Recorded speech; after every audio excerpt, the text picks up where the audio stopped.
puisse dans la salle. Alessandra was just saying, so we're going to start in 1-2 minutes so that everybody can join in, and then we'll start the webinar. Sounds good.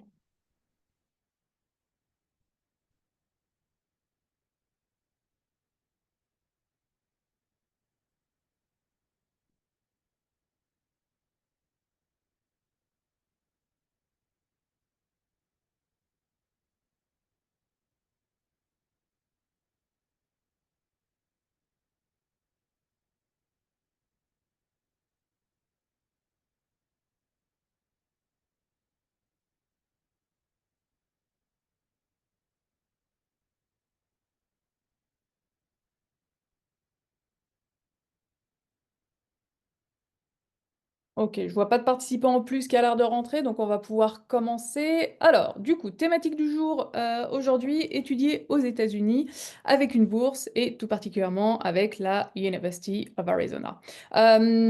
Du coup, pour ce soir, donc moi je vais faire une rapide présentation des États-Unis en français et un petit peu des systèmes de financement. Je vais passer ça rapidement en revue puisque je vais laisser Alessandra vous présenter plus en détail toutes les informations, et notamment vis-à-vis de la University of Arizona.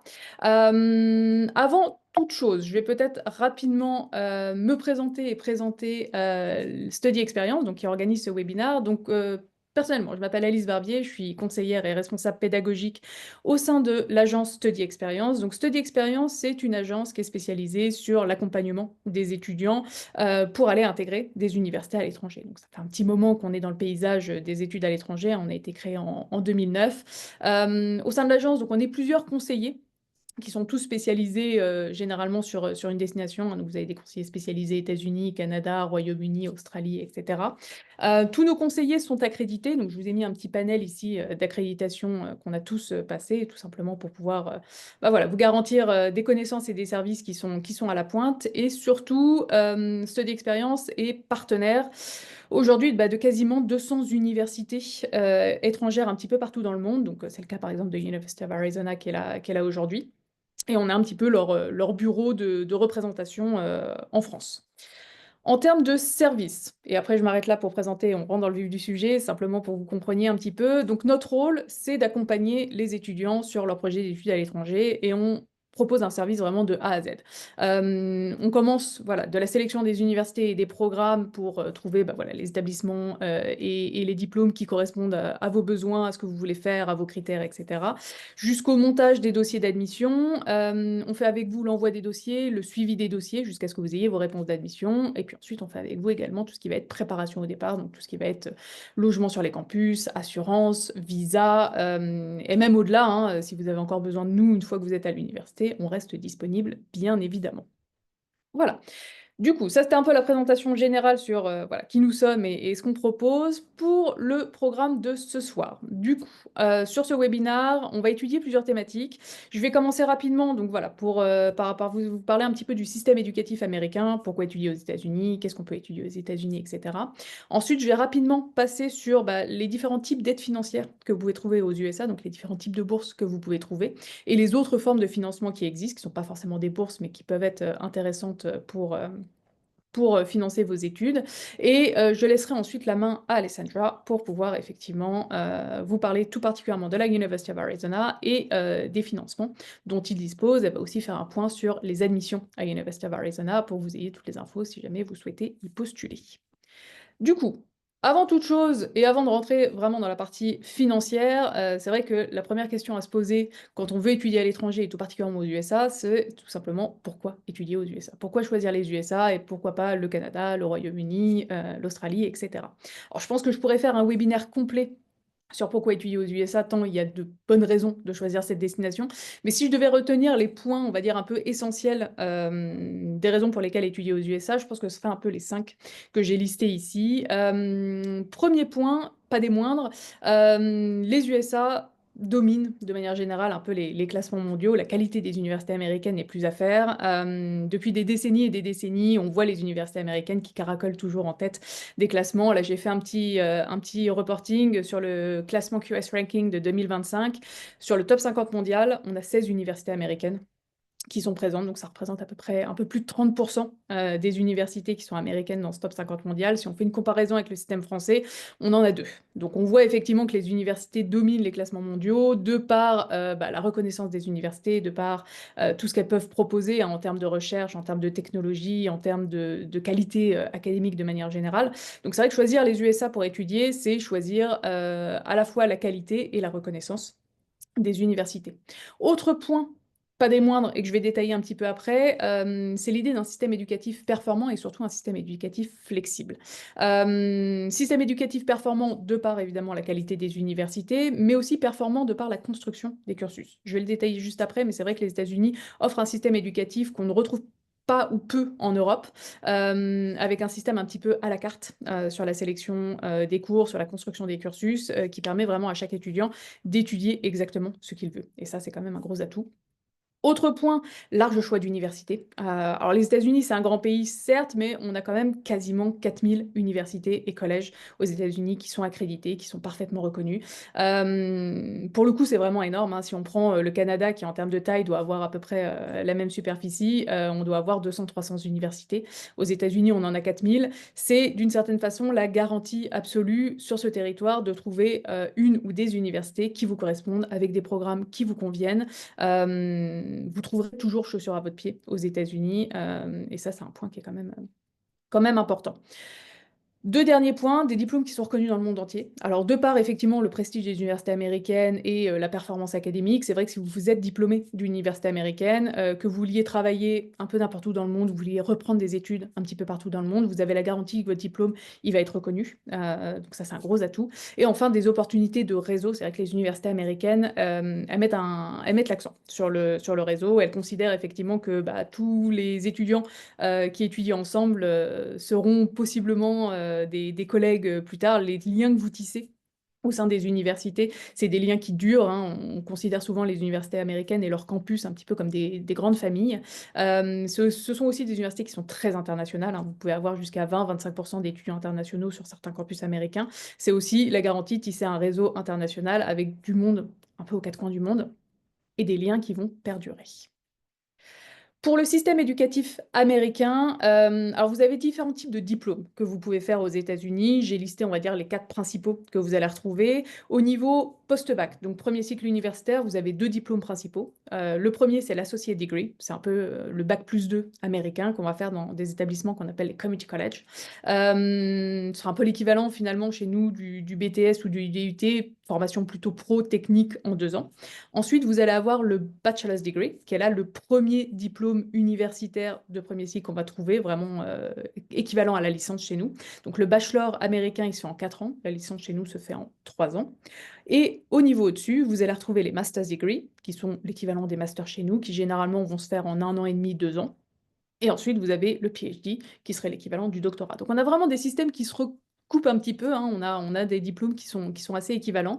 Vous avez une reconnaissance des diplômes sur tout ce qui va être bachelor, master, doctorat. Pour l'associate degree, c'est un peu plus au cas par cas, comme c'est une formation plutôt technique pro. C'est pas forcément un diplôme qui est reconnu partout, tout comme notre BTS n'est pas forcément reconnu partout. Mais en tout cas, bachelor, master, doctorat, aucun souci là-dessus. La flexibilité des cursus, j'en parlais juste avant, c'est le point fort des États-Unis, c'est-à-dire que contrairement en France, où par exemple si vous voulez étudier de l'économie, de la science politique ou du management, vous allez probablement faire un peu que ça pendant 3 ans. Aux États-Unis, la construction des cursus, vous avez plusieurs blocs de cours qui vont avoir des appellations. Donc vous avez ce qu'on appelle les majors, les minors et le general education, qui vont venir un petit peu constituer votre diplôme. Le major, c'est votre domaine d'études principal. Donc, par exemple, l'économie. Le minor, c'est un domaine d'études secondaire que vous pouvez prendre en plus de votre majeur et qui peut être dans un domaine qui n'a strictement rien à voir avec votre majeur. Donc, si vous voulez faire une mineure en communication ou en psychologie ou en sociologie avec une majeure en sciences politiques, techniquement, c'est totalement possible. Et le general education, c'est des cours d'éducation générale qui sont obligatoires pendant les 2 premières années des bachelors américains. Et donc on voit avec cette construction de cursus que vous avez totalement la possibilité d'étudier plusieurs domaines au sein d'un même diplôme et de vraiment faire un petit peu une construction de cursus à la carte. Voilà, si vous êtes curieux de tout, si vous voulez pas vous spécialiser trop tôt, si vous voulez un petit peu tâter le terrain sur des domaines d'études qui vous intéressent sans pour autant vous spécialiser dès le début de votre cursus, c'est totalement possible aux États-Unis. Vous avez aussi une certaine charge de travail qui est modulable. C'est vrai qu'aux États-Unis, on fonctionne en termes de crédit, c'est-à-dire que eux, leur diplôme ne se divise pas forcément en nombre d'années, comme chez nous, licence 1, licence 2, licence 3. Eux, ils fonctionnent en crédit. Donc, en général, pour valider, par exemple, un bachelor, il faut valider 120 crédits. Et vous pouvez, donc, généralement, un cours égale 3 crédits.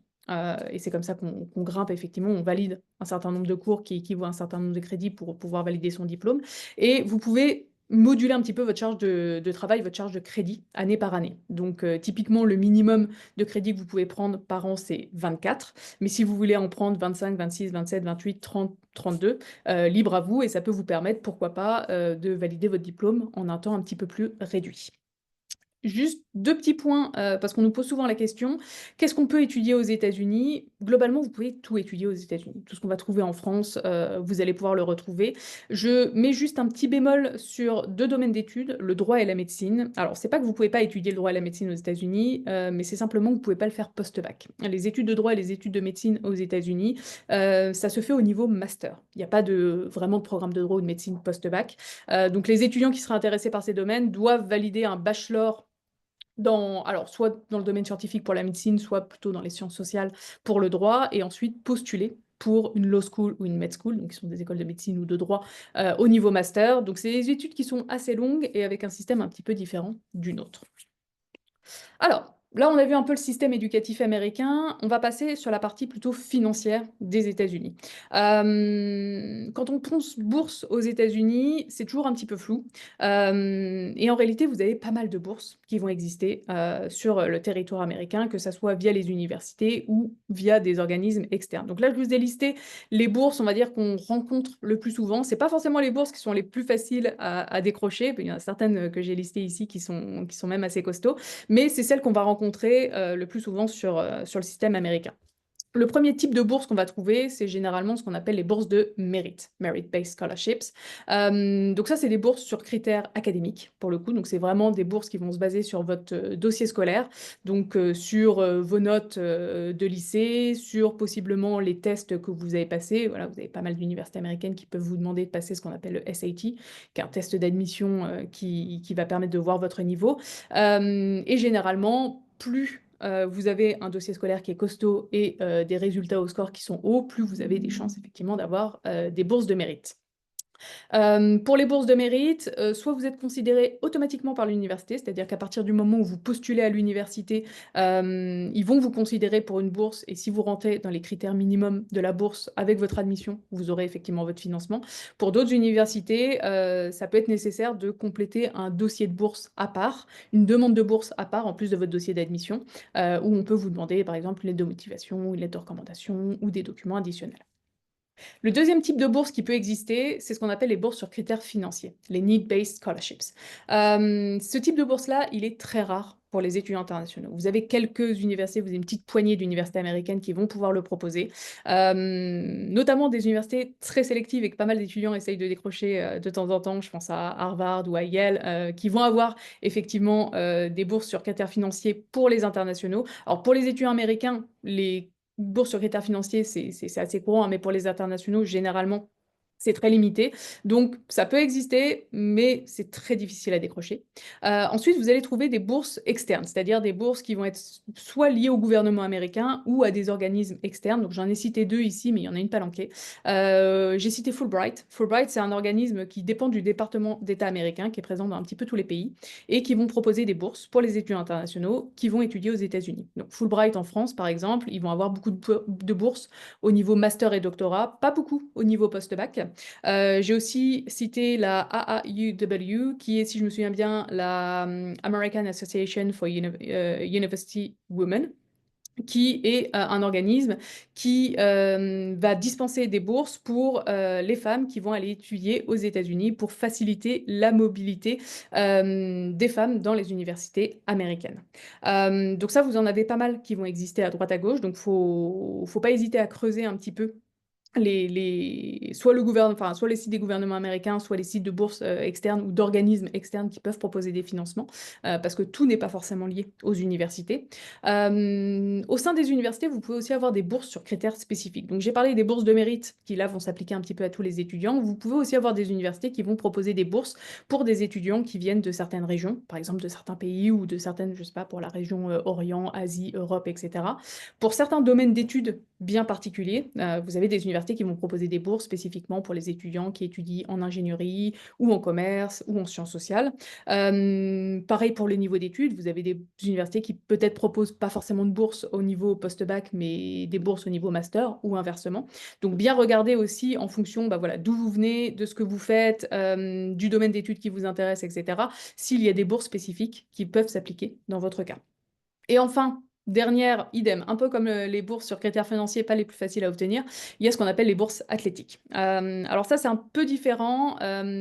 Pour avoir une bourse athlétique, il faut être recruté par l'université dans une équipe sportive universitaire. Les équipes sportives universitaires dans les universités, généralement, c'est un niveau qui est assez costaud. En France, il faut quasiment être joueur professionnel dans son domaine pour pouvoir potentiellement prétendre à rentrer dans une équipe universitaire, notamment si vous visez de la division 1 aux États-Unis. Il faut savoir que vous avez des recruteurs qui vont tourner un petit peu partout en Europe et dans le monde pour aller chercher leurs futurs talents. Donc, si vous avez été recruté par un recruteur, enfin un coach d'une équipe universitaire et que vous êtes admis dans l'équipe, vous pourriez potentiellement prétendre à une bourse athlétique. Autrement, si vous avez pas forcément été recruté par un coach qui faisait sa tournée, vous avez toujours la possibilité d'envoyer des vidéos promotionnelles de votre sport directement au coach des universités et essayer de décrocher une place. Ce que je veux dire par là, c'est que globalement aux USA, le prix qui est affiché par les universités, c'est rarement le prix final qui est payé par les étudiants. Quand vous voyez des frais de scolarité à 40 000, 50 000, 60 000 dollars, en réalité, c'est pas forcément le prix que vous allez payer. La plupart des bourses, enfin du moins certaines bourses que j'ai citées ici, ce sont des bourses qui sont renouvelables chaque année, souvent sous réserve de notes, c'est-à-dire qu'il faut maintenir une certaine moyenne générale année par année pour pouvoir garder votre financement. Par contre, deux points importants. Donc, il y a pas mal de bourses qui sont possibles. Par contre, le mythe un petit peu du full ride scholarship, c'est-à-dire la bourse qui va couvrir 100% de vos frais de scolarité, voire 100% de vos frais de vie, ça reste quand même assez rare. C'est parfois possible pour les étudiants américains, notamment avec les aides fédérales, ce qu'on appelle la FAFSA. Mais par contre, pour les internationaux, la bourse à 100%, c'est pas forcément le truc le plus courant. Je pense que pour une université qui va proposer des frais de scolarité aux alentours des, par exemple, 40 000 dollars, si vous arrivez à décrocher, on va dire, entre 10 000 et 20 000 dollars de bourse, c'est déjà très bien. Et surtout, faites attention aux dates limites. Vous avez certaines bourses qui vont nécessiter de postuler assez tôt. Vous pouvez avoir des universités où la deadline pour postuler à l'université, par exemple, c'est n'importe quoi le 1er février, mais peut-être que pour être considéré pour leur bourse sur mérite, il faut déposer votre dossier avant, par exemple, le 1er février, le 1er décembre ou le 15 décembre. Donc regardez bien effectivement les dates qui concernent les bourses qui vous intéressent. Prenez aussi le temps de pouvoir monter vos dossiers correctement, notamment pour les bourses qui vont nécessiter un dossier additionnel. Généralement, ça prend un peu de temps, notamment s'il faut refaire une lettre de motivation, récupérer certains documents, donc ne faites pas ça en dernière minute. En dehors des bourses, vous pouvez aussi trouver d'autres types de financement. Alors là, pour le coup, on n'est plus sur de la bourse du tout, mais on est plutôt sur des opportunités financières qui vont être proposées soit par les universités, soit intégrées à votre visa étudiant. Donc j'ai cité un petit peu 4 types de financement autres qui seraient possibles pour les universités américaines. La première, c'est le job étudiant sur le campus. Donc si vous avez un visa étudiant, ce qu'on appelle le visa F1, que j'ai mis entre parenthèses, vous pouvez généralement travailler sur le campus universitaire à côté de vos cours jusqu'à 20 heures par semaine. Et ce sont des jobs qui sont rémunérés, du coup, c'est un bon moyen, si vous arrivez à décrocher un job étudiant, de pouvoir financer un petit peu vos sorties, vos dépenses personnelles. Ça ira pas couvrir l'intégralité de vos frais de scolarité, bien évidemment, mais ça permet effectivement d'aller couvrir une partie des frais annexes. Ensuite, vous avez deux options, deux clauses dans le visa étudiant, ce que j'ai mis entre parenthèses, le OPT et le CPT, qui permettent aux étudiants de faire des stages sur le territoire américain. Donc le Optional Practical Training, le numéro 1, c'est une clause dans votre visa étudiant qui vous permet de faire un stage à la fin de votre diplôme sur une durée assez variable. Ça dépend du domaine que vous avez fait, mais on va dire entre 1 an et 2 ans et demi sur le territoire américain. C'est des stages qui peuvent être rémunérés. Et donc, en plus d'ajouter finalement une expérience à votre CV, ça peut être aussi un bon moyen de retrouver un petit peu de financement à la fin de vos études. Le deuxième est assez similaire, ce qu'on appelle le Curricular Practical Training. C'est toujours une clause dans le visa étudiant qui vous permet de faire un stage, mais cette fois-ci pas à la fin de vos études, mais pendant vos études. Idem, ça peut être des stages qui sont rémunérés, donc ça peut permettre un financement pendant vos études.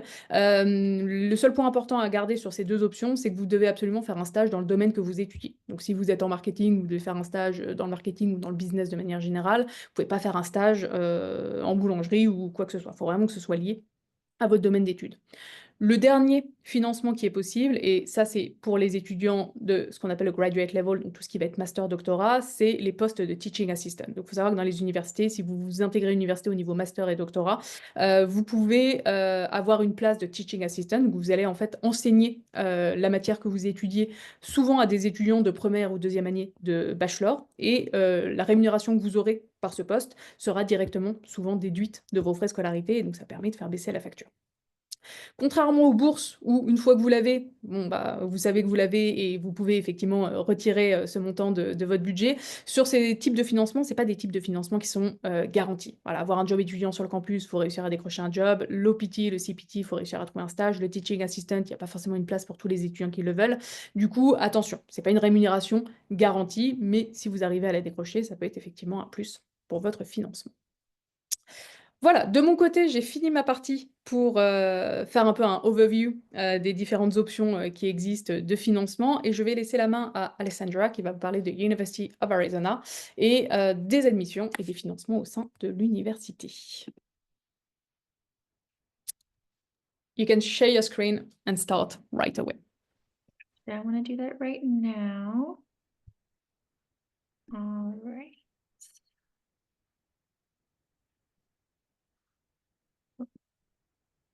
Give me one moment. Okay. Can you see the screen? Yeah, we can. Perfect. All right. Hello, everybody. Thank you so much, Alice, for introducing me. My name is Alessandra, and I am an enrollment counselor and recruiter for any students who are living in any European country or any students who are living in Canada. So I recruit and I enroll students, and I help you apply, and I help you get informed about the university and any scholarships that we have. And that's what we're going to focus on today. So yeah, let's get started. The university, I want to talk a little bit about the university and then I'll go into finances. So the University of Arizona was founded in 1885. This was actually right before the state was founded, so it's a quite old university. It's a public university, so the total student population is over 50,000 students. We represent over 120 different countries. 46% of our student body is diverse, and we're a Hispanic serving institution.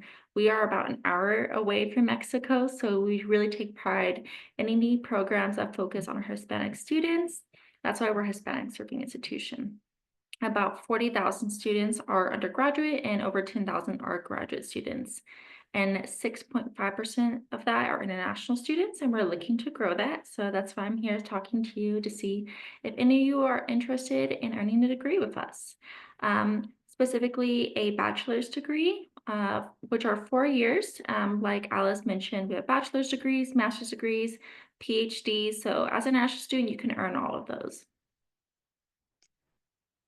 I kind of want to give you an insight of where the university is located and kind of what the view looks like. So this is a picture of our international students hiking. There's a lot of hiking places in Tucson, Arizona. So this is what it looks like from a point of view. Here's our sunset, and we're located in Tucson, Arizona. So that's southern Arizona, like I said, about an hour away from Mexico. But there are a lot of cool places around us. We're not the only cool city in Arizona. There's Phoenix, which is the capital. It's a little bit more busy over there, but Tucson is a more relaxed city, but there are a lot of great amenities as well. I want to talk a little bit about getting into finances and cost of living comparable to other cities that you might be thinking of if you're interested in studying in the US. So, Phoenix, Chicago, Seattle, New York, those are really popular places that students like to go to. Phoenix, because it's also in Arizona, that's why I pointed it out. But Chicago, Seattle, New York, a lot of students do want to go there to study abroad, but I like to kind of talk to students about the cost of living in these areas. They're quite expensive. So when you look at Chicago, Seattle, or New York, living expenses is fairly high when it comes to rent, where Tucson, comparable to all the rest of the cities, is fairly affordable comparable to a lot of the other cities. So you want to think about your tuition as long as you're at along with your living expenses, because that's really important when you're studying abroad in a whole different country. You want to make sure that you can afford not only your tuition, but also rent and living expenses. So let's talk about the total cost of attendance for the University of Arizona. So I want to break it down in percentage first, so you understand the percentage of the whole total cost. So when you're looking at tuition and fees, that's about 65% of the total cost of everything. Housing and food is a quarter, health insurance is 5, and other miscellaneous travel expenses, like any visa related things or your flight to Arizona, is about 5% of those costs. So let's break those down. I also want to mention, like I mentioned, any visa-related cost or flights, keep that in mind. A lot of students, when they are deciding to study abroad in the US, they just think of the tuition and housing when they often forget about, you have your application fee, which with us, it's 85 USD, and enrollment fee. Enrollment fee is when you accept your admission. So that way we know that you accept us, you're ready to move on to the next steps. That's 450 USD and that's non-refundable. And then when you're talking about your visa to get over here, you're going to apply for most likely an F1 student visa if you already don't have a visa.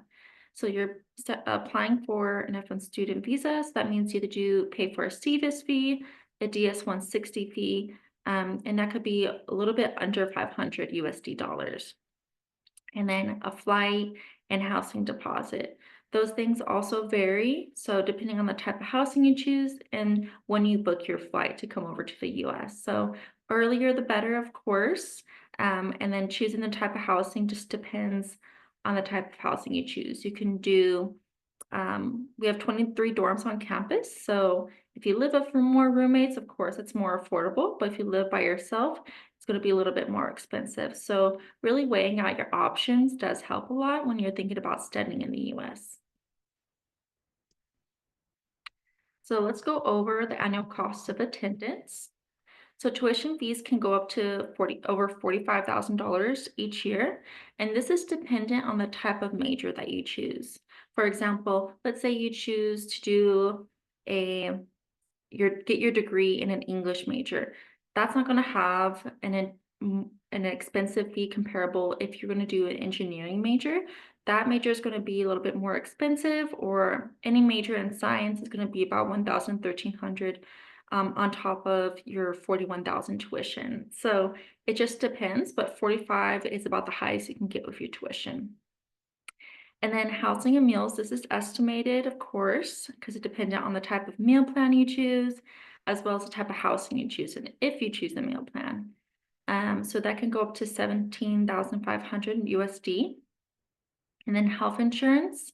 This isn't a requirement. We want to make sure our students have access to our clinics, our hospitals at affordable price. So that's up to 2,765 USD annually. So the total cost of everything would be over $65,000 annually. So when you are planning to apply to the University of Arizona, accept your enrollment, and then request your I-20. Your I-20 is the first step towards your visa, and you need to demonstrate your financial guarantee, your funding for all of these things I just mentioned. So your tuition, fees, housing, meals, and your health insurance. So you can do that by providing these scholarships that you earned, your checking, your savings, things like that, just so we can make sure, okay, the student can afford here, they're not going to be struggling. We want to make sure our students are not struggling financially when they come in to study in the US at the University of Arizona. And then these are the US bachelor degree takes approximately 4 years. You could finish earlier, but 4 years is the typical time that it takes to finish a bachelor's degree here at the University of Arizona. All right, let's talk about scholarships. So this is a big one that a lot of students are interested in, of course. So we have our Global Wildcat Scholarship. This scholarship is really cool. It's up to $20,000 USD. So there's no application needed. It is based on the first application that you apply with us at the University of Arizona because it's merit-based. It's based off your grades that you've earned in your secondary school. Our processing department will look at your grades and determine your grade point average, or GPA. So if you get a GPA between 3.0 up to 4.0, which is the highest you can get, you will earn a Global Wildcat Award up to $20,000. So if you're a transfer student, it's a little less, but if you are a first-year student, it starts at $5,000 up to $20,000. And it is renewable for all your 4 years of college. If you're a transfer student, it's renewable for your 2 years. Because most of the time when students do transfer, they're transferring in their second year of college. So this is a really nice scholarship to have. Just maintain good academic standing all 4 years or the rest of your years in the university in order to keep earning your Global Wildcat Scholarship. And then you will use this if you are accept your enrollment fee and then request your I-20, you will provide your Global Wildcat Scholarship offer letter within your I-20 to prove, okay, I have $20,000 from the school that they're providing me. I need to provide the remaining. This is another scholarship that wouldn't apply to students in your area because it's based in Mexico, in Sonora, Sinaloa, Chihuahua, and Baja, Mexico. So not that one, but we do have Scholarship Universe. So this is post-admission. Students are able to have access to our Scholarship Universe. You're able to apply for more scholarships. So this one you do need to apply for in separate applications. There's a wide variety of scholarships. But the website does allow you to filter out what scholarships are made for you. So if you're an international student, if you're majoring in nursing, it can be a bunch of things that you can filter in order to make it apply to you. A lot of them, you have to be a little bit competitive with them. A lot of them aren't renewable. They might be renewable. Just go ahead and do your own research once you're able to access this after admission. And then we have a regional service and leadership scholarship. So right now, applications are closed for it, but it will reopen once funding is received to us for more students to apply. So this is 500 to 5,000 USD. It's a competitive essay. We go over and review all the essays and determine if the student is going to get 500 up to $5,000 for the scholarship. All right, I do want to talk about sports. We are a Division I university, and a lot of students, especially in Europe, are very interested in sports and joining a sport, getting partial to full scholarship, which we do offer. Since we are a Division I university, our coaches do their own recruiting, but since I'm a recruiter and enrollment counselor for students in Europe and in Canada, I often visit these places and I help the coaches recruit. I introduce the students to the coaches, I share their information, and the coaches take it from there. So I've had students that I've met, for example, in the UK, who are currently on our rugby team, who are currently on our triathlon, track team, volleyball, you name it, and they have partial full scholarships, and housing is taken care of.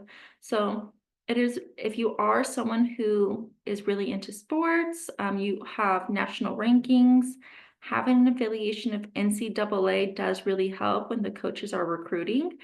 You'll stand out compared to the rest of the other people who want to be on the team, and the coaches will hopefully move forward with you. So it is very competitive, but there are options to partial to full scholarship. This is an example, this photo of our basketball games. I go to them since I work, a lot of students and employees get discounts when they go, but most of the stadium is filled with not only students and employees, but the whole community within Tucson, Arizona. Even people fly out to see these games. So very competitive, they're super fun, very lively. You really feel like you're in a community when you do join, when you do attend these games. So if you can't join a team, just go to the games. They're really exciting and really fun to watch. I'm going to go over how to apply.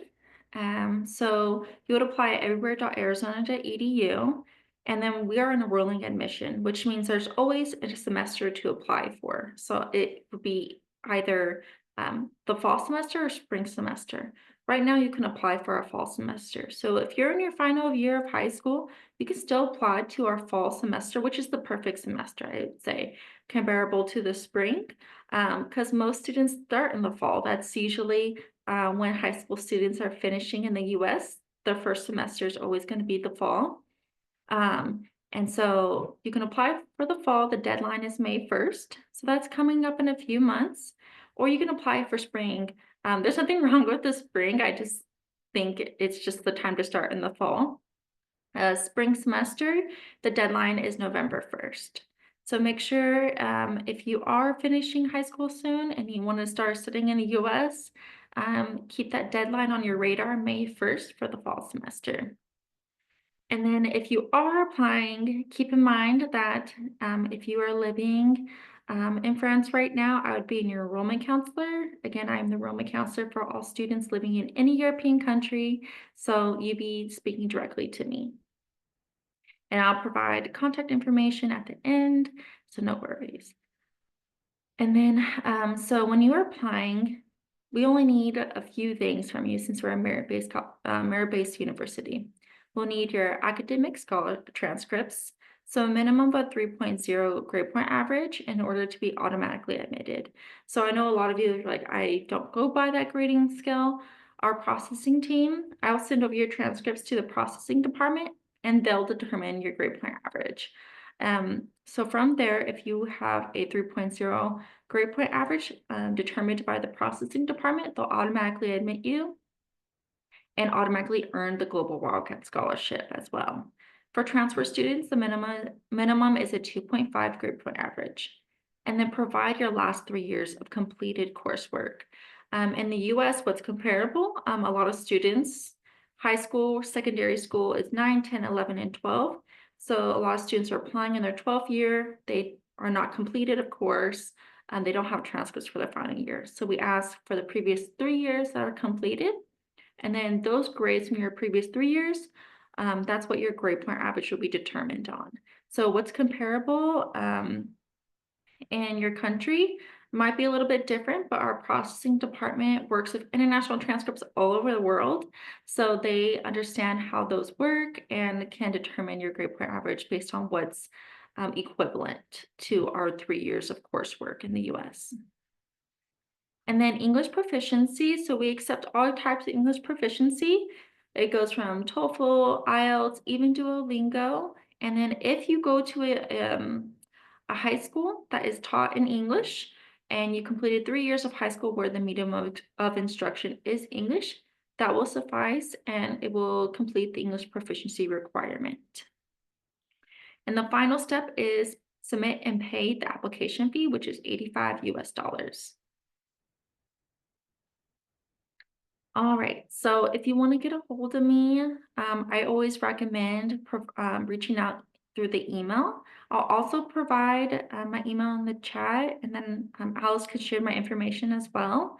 But the general email, if you just have questions, internationalarizona.edu. If you say where you're from, our student workers, who are also international students who work with us, will transfer you right over to me, and I'll be able to help you. So if you have any questions, please put in the Q&A in the chat and I'll be happy to answer. Thank you, Alessandra. Yeah. We actually had a couple of questions, so I've started answering some of these questions, but what I can do is maybe read them out loud so that other people can learn about the answers. So basically, the first question we had, I'm going to say it in French because it's typical to the French system. Savez-vous si en étudiant aux États-Unis, nous sommes toujours éligibles aux bourses françaises? Alors, c'est une question intéressante. J'ai envie de dire oui et non. Pour tout ce qui va être bourse du gouvernement, par exemple les aides de la CAF ou les aides étudiantes comme le Crous, c'est pas des bourses que vous pourrez maintenir en allant directement aux États-Unis parce que souvent ce sont des bourses qui sont conditionnées au fait d'être inscrit dans un établissement français. Donc si après le bac vous partez directement aux États-Unis, vous n'avez plus du tout de lien avec la France, ces bourses-là ne vont pas pouvoir continuer. Par contre, vous avez quelques bourses, elles sont pas forcément très nombreuses, mais vous avez quelques bourses en France qui peuvent s'appliquer à un séjour d'études aux États-Unis ou même en dehors des États-Unis. Vous avez une bourse qui s'appelle l'AMI, donc l'aide à la mobilité internationale, qui est gérée un petit peu par le Crous, enfin, c'est un peu une extension des bourses Erasmus, mais qui s'ouvre en dehors de l'Europe, qui peut vous permettre d'obtenir un financement pour un projet de mobilité internationale. Vous avez aussi, et ça c'est à voir directement avec vos conseils régionaux, des bourses de mobilité pour les étudiants qui partent faire leurs études à l'étranger. Alors c'est pas forcément des gros montants, mais bon, ça plus ça plus ça peut permettre effectivement d'aider au financement des projets. Donc effectivement, l'AMI via le gouvernement français, enfin via le système universitaire, et les bourses de mobilité des conseils régionaux. There was another question.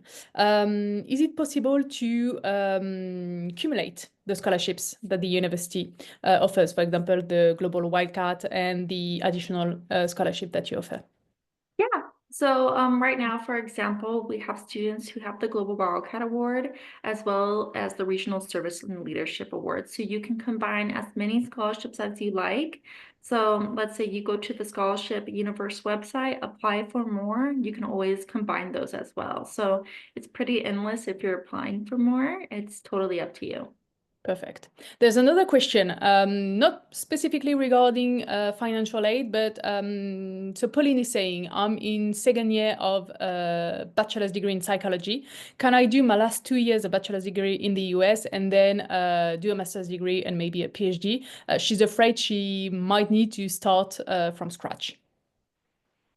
So if you're currently doing your bachelor's degree right now, you're 2 years in, and you want to do your final 2 years here at the University of Arizona, and then get your master's and PhD, that's totally possible. Keep in mind, when you are transferring as an international student to a US university, your credits may all transfer or they may not transfer. So some credits might transfer as something completely different depending on the type of course that you're taking and then what course is equivalent within our university. And that goes for any US university. So let's say you're taking a psychology, let's say 205 at your current university. That might transfer as a psychology 300 level. So they might transfer as something different.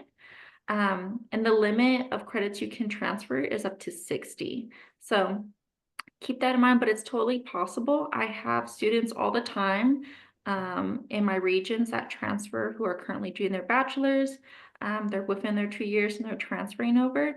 They may need to make up some classes or they may not have to. So it just depends on what the classes transfer as. Perfect. But they can get their master's and bachelor's after that.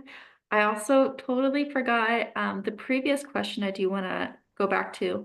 If you do earn a merit-based scholarship, let's say you earn the Global Wildcat Scholarship, you can't combine another merit-based scholarship. So one merit-based scholarship you can earn, and then you can earn other ones that you apply for. So you combine the ones that you apply for, but you can't earn two merit-based at the same time. Okay, it needs to be separate types of scholarships. Okay, Yes. perfect. Pauline is asking another question. So following your answer, who should I ask to know which credits are transferable? Well, I believe you need to submit the application and the admission office will actually take a look at your transcript and see exactly which credits can be transferred. Is that it? Yeah. Yeah, correct. So when you are providing your official college transcripts, that's the only way that our registrar's office will be able to verify first and then see what credits will transfer as what. I do have a website or page on our website Mhm. that helps you kind of see what credits will be transferable depending on the type of university you're going to. So we have some universities in France that are in our system, and we can look at a list of classes and what they'll transfer as. And I can provide that to you, Alice, and you can That share would be it. great, Mhm. definitely. Personally, I've done several transfer applications for various American universities. Usually, you can indeed transfer some credits, maybe not 2 years, because our systems are quite different. As I said at the beginning of the presentation, in the US, you've got some general education courses, which we do not have at all in France. So maybe some of your credits in France might count toward that general education. Maybe some will be applied to some specific courses. Usually for someone who has done 2 years in France, you can expect to get maybe 1 year as a transfer student, sometimes a bit more. It really depends on the specific course you took and the GPA you got for each of your courses. But it's worth a shot and try and see if you can get as many credits as you can. Yeah, for sure. A lot of times, so we have like our general courses, elective courses, and your main courses that are specific to your degree. And a lot of times students, their courses, let's say in France, will transfer as an elective course. These are one-off courses that are things that you kind of find interest in. Let's say, for example, I did my major in international affairs, but I just wanted to take a ceramics class just because, and that was considered an elective. It wasn't for my degree, but it was to fulfill the requirement of 120 credits in order to graduate. So sometimes credits will transfer as elective courses. So those are like fillers within your degree. Yeah, so it's definitely worth a shot applying and see exactly how you can transfer your credits. Yeah. So we've got several other questions. So there's one from Nadia, which is a bit tricky. So she's basically saying some prestigious universities, just like Harvard, can give all students, including international students, need-based scholarships, especially if their parents are earning less than $1,100 per year. I can answer that question if you want. I don't know if you're familiar with the. I'm not familiar with Harvard's Okay.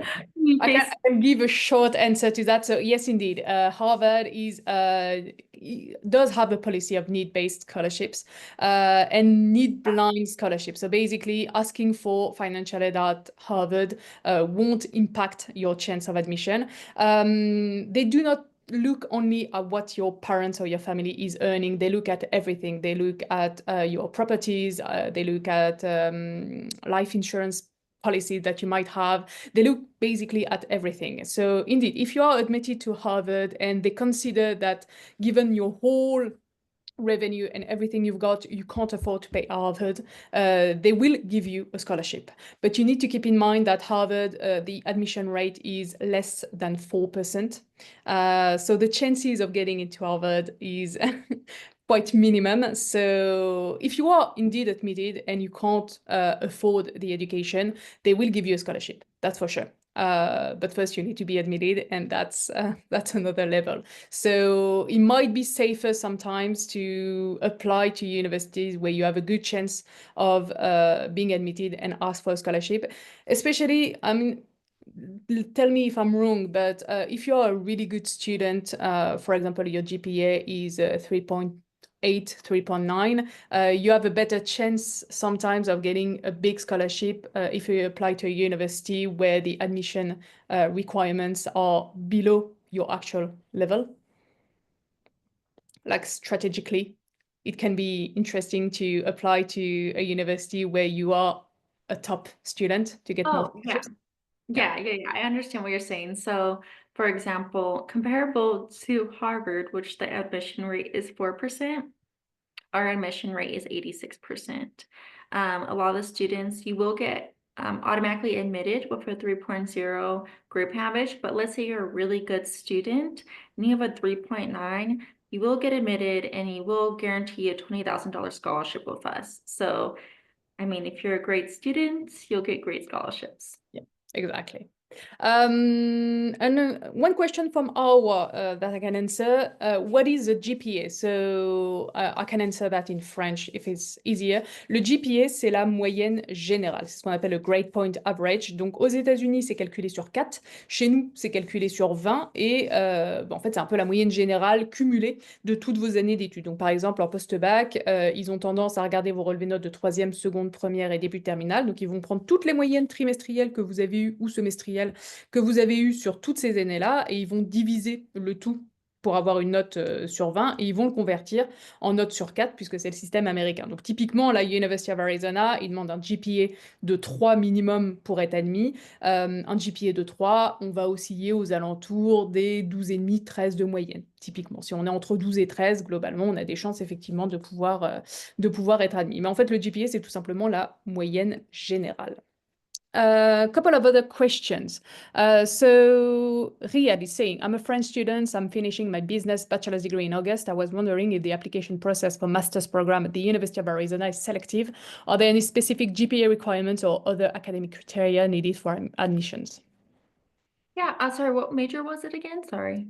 He's doing business bachelor's degree, so I believe business at master's degree. Yeah, so within our graduate programs, either master's or PhD, they do have different criterias on admission. So once you get to that level, each program works differently from each other. For example, our business school is going to work totally different from our engineering school when it comes to you getting your master's. For example, if you're going into business, which is called our Eller College within the University of Arizona, it's quite competitive. It's a really great business school to be in. So the criteria might be a little bit more intensive. You might have to do I think it's called like an MCAT, a different type of test in order to qualify within that degree. So you'll have to take additional tests, write essays, competitive essays, recommendations, references, things like that to get in. But it's a really great school to get into and it really has high rankings and high remarks towards it. So if you're interested, I can give you the graduate program coordinator's information. They're the ones that handle the ins and outs of everything that you'll need when you are applying, when you want to get admitted, things like that. So if you're interested, Alice, I can send you information as well. And is the deadline for graduate programs the same as undergraduate programs? So May 1st? No, they each have a specific deadline, I believe. Yeah. Yeah, they all have their own deadline. Sometimes the graduate programs have like there'll be a year and a half. There's like accelerated ones or ones that are up to 3 years.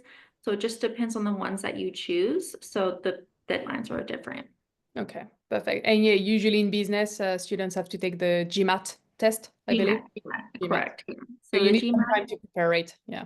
yeah, if you didn't earn your bachelor's degree in business management or anything within that college, with your bachelor's degree, with the University of Arizona, you'll have to take it in order to enter into the master's program. Perfect. There's another question. So I'm currently in my last year of high school. I want to study in the US, but I saw that the application deadline is around January 5th. So I do believe it's not for University of Arizona, but maybe another university.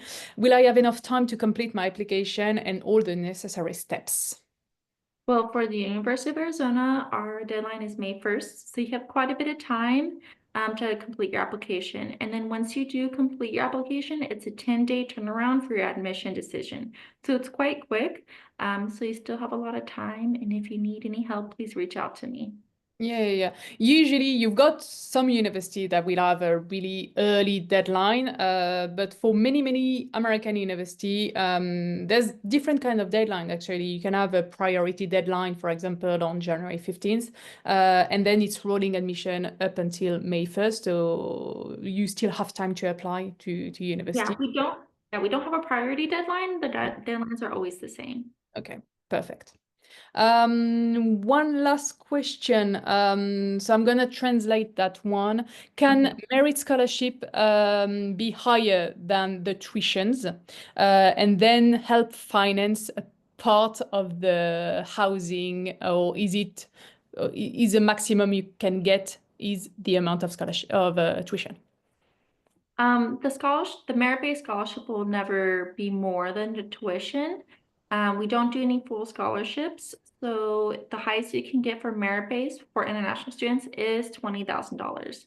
Yeah. If you want any more scholarships, you should apply for more and combine more, but you can't combine merit-based. So the one that you earn, the merit-based that you earn, apply for more scholarships, and then you can combine those. Yeah. Oui, en général, alors c'est déjà assez rare d'avoir une bourse qui va aller jusqu'au montant total des frais de scolarité, ce qu'on appelle le full ride scholarship. C'est pas hyper courant, mine de rien. Mais en tout cas, on n'aura jamais une bourse qui va aller au-delà des frais de scolarité pour aider à financer tout ce qui va être logement, nourriture, dépenses personnelles, etc. Ça n'existe pas. En tout cas, via les universités. Je le disais tout à l'heure, vous avez certains organismes, je repense à Fulbright en France, qui peut octroyer des bourses jusqu'à 45 000 dollars. Si vous avez une bourse de 45 000 dollars, mais que vous avez un programme qui va coûter, imaginons, 20 000 plus 10 000 pour logement et nourriture, potentiellement, effectivement, ça peut couvrir l'intégralité, mais ça reste très, très rare. There's one last question from Pauline, which is very specific to her, but since we still have a couple of minutes, we can answer that. So she's saying, we were talking about transfer students. She might have to do 3 years instead of the last 2 in her case. Probably, yeah. We don't know. You actually need to apply, and the admission will evaluate specifically how many credits you can transfer. And must I get an official grade report translation, or can I do it myself? Yeah, you would have to get a certified translator to translate and stamp your transcript in order for it to be officially verified. Oui.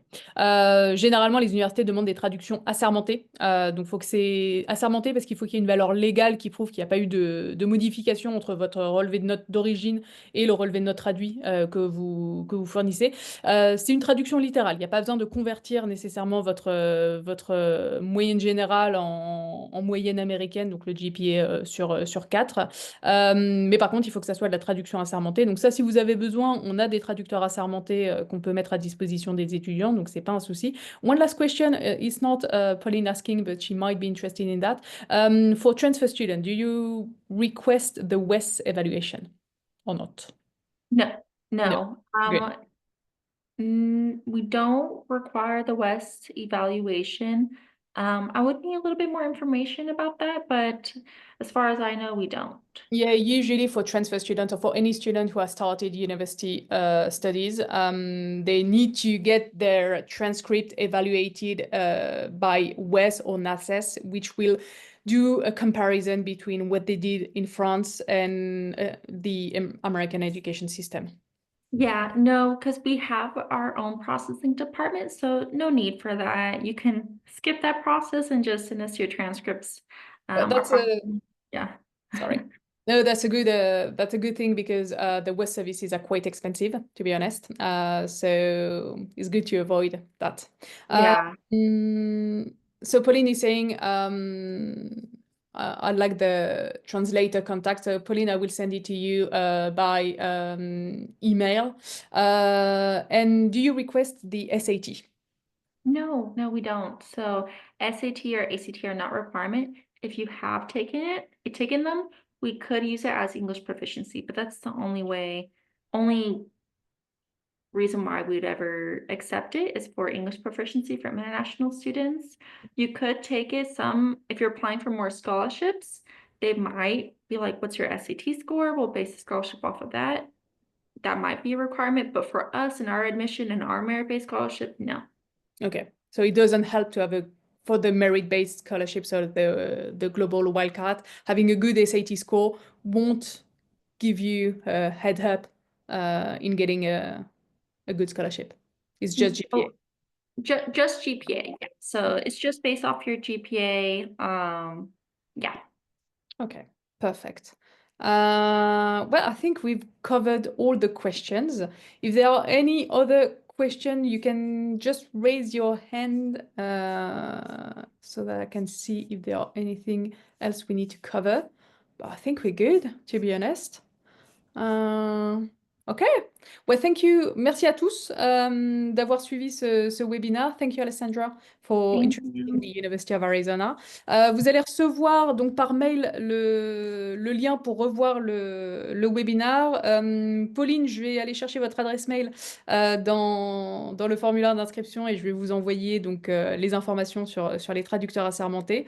Do you want to type your email address or anything in the chat if they want to contact you? I'm gonna do the same as well. And I'll also send you a follow-up email to share more information that I want to send based on some of the questions. Perfect. Awesome. Well, thank you so much for having me. It was great answering some questions and introducing the university. But yeah, I'll send you more information to spread to these students. Perfect. Well, thank you so much. Merci à tous de nous avoir suivis ce soir et je vous souhaite une excellente soirée et je vous dis, j'espère, à bientôt. Thank you, Alessandra. Have a good day. Bye. Bye.